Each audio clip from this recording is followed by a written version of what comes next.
Today I'm going to make one of my favorite things to eat in the morning. It's acai bowls. So I have some frozen acai and frozen pineapples, bananas, frozen berries, and powdered, 1 teaspoon.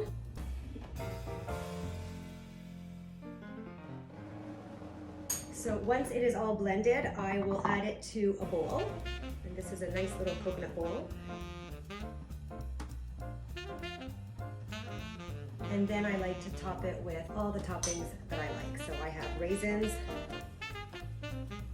chia seeds, almonds, sunflower seeds, and my favorite part, granola. I love the crunch, so for me, granola is a must. And there you go. There you have it. A nice little acai bowl for the morning. Enjoy.